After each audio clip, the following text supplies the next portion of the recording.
Alrighty, it's time for a quick TLDR overview of the new changes in cat metal. And here we have ourselves a willing volunteer.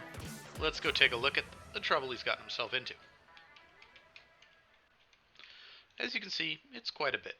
First thing we're going to do, establish a fast IO on the chest. I prefer this over an IV as it allows us to push drugs, such as what we're going to do now, which is go to medication, push TXA, and also give blood while doing our next step here, which is panic tourniquet.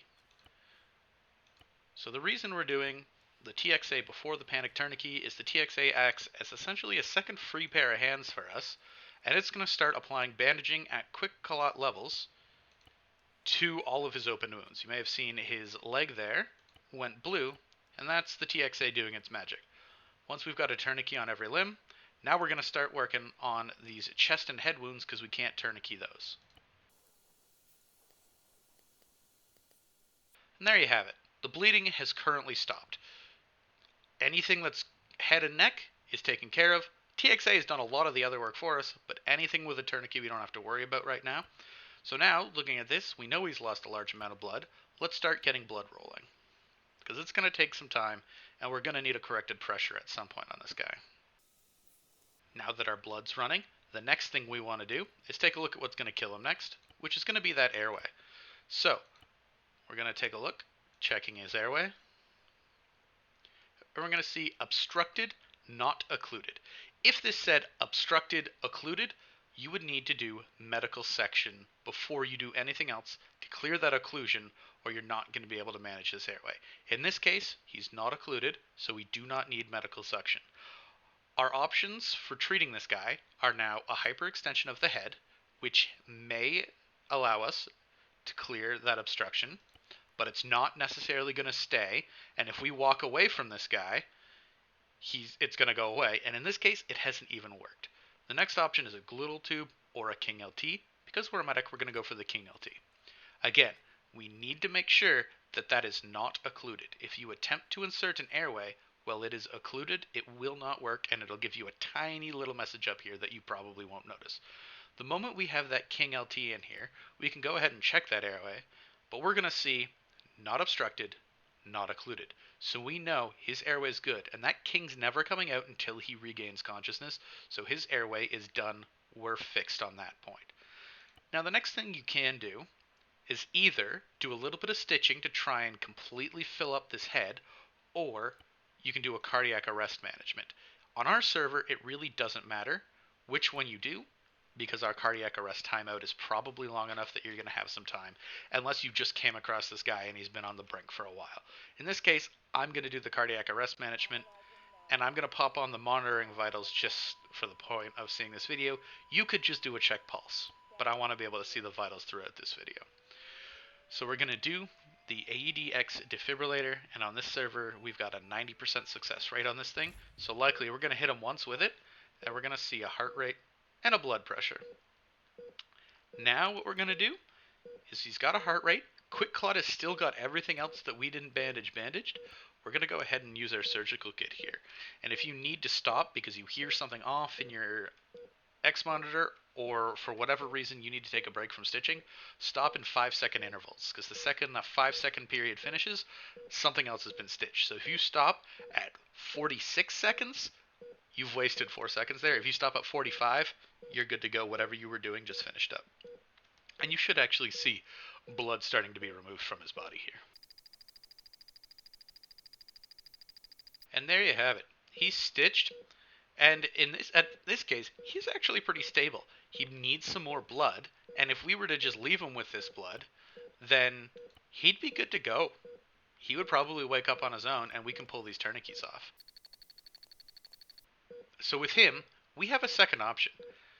If his blood pressure is between 110 and 130, then we can wake him up using carbonate.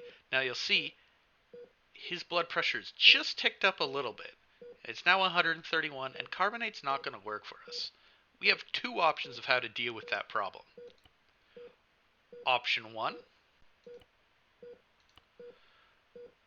we can push nitroglycerin, and decreases blood pressure.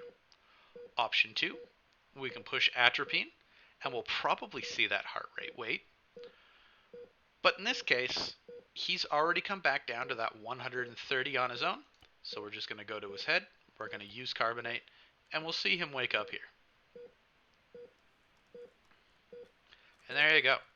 He sets some blood. He's in severe pain. But he's awake, he's stable, and he's back in the fight. So let's take a look at a guy who's a little bit less stable. So, we've done the whole rigmarole. I've stabilized him, I've stitched him, I've removed my tourniquets, I used TXA, I've got a King LT in place, I've done my AED, and he's come back. Heart rate, 124, blood pressure, 84 on 56. Sats are coming up after I got that King LT in. So, this guy is not eligible for that wake up using carbonate. Remember, carbonate requires a blood pressure of 110 to 130 systolic. He's too low for that. So, he's lost a lot of blood. Obviously, solution number 1. So we're going to give this guy some blood. Now we also have 2 new options to affect this blood pressure. So we have norepinephrine and phenylephrine. Norepinephrine will increase the blood pressure without the heart rate changes of phenylephrine. Phenylephrine will increase blood pressure with twice the effectiveness, approximately, of norepinephrine, but it will decrease the heart rate. So you have to make a decision as to what's the most appropriate for your patient. So you may see a heart rate of 150 and a blood pressure of 70 and think, okay, well, he could use to lose that heart rate. That's not always the case. If you drop that heart rate too low, that blood pressure is going to drop as well. So in this guy's case, he's only got 120, so we're going to push that norepinephrine on him. So instead of having to wait for the blood to trickle in, and we saw the blood pressure coming up a little bit at a time with that bolus, we're going to push him right up over that 100 right now, and I'm going to hit him with the carbonate. So instead of waiting for that blood to slowly get its way in, now he's awake. So he's still lost a lot of blood. So that norepinephrine is going to wear off at some point, and his pressure is going to tank again. Now that will not knock you out in the current version of Cat Medical. What that will do, however, is put him at a higher risk of, say, if he's in severe pain here, it is not a good idea to give this guy morphine. Now he's an AI, he's going to treat himself, but for us as a medic, we don't want to give him that morphine right now, because as you can see, our norepinephrine is worn off, his blood pressure is tanked again, so he's back in the fight, but while he's on that lost a lot of blood, we got him up with the norepinephrine, which is great, but he still needs blood before you do anything else, but he's at least back in the fight watching your back. So keep that in mind. If you use these pressors to get somebody up, and I recommend you do because it gets them back in the fight faster, just keep in mind that if they're at significant blood loss, that pressor might be the only thing keeping that blood pressure up.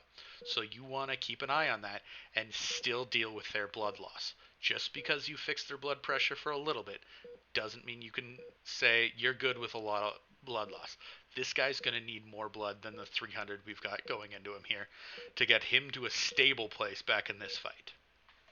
So let's look at another classic that you're probably going to run into here. The old Morphine Bomb.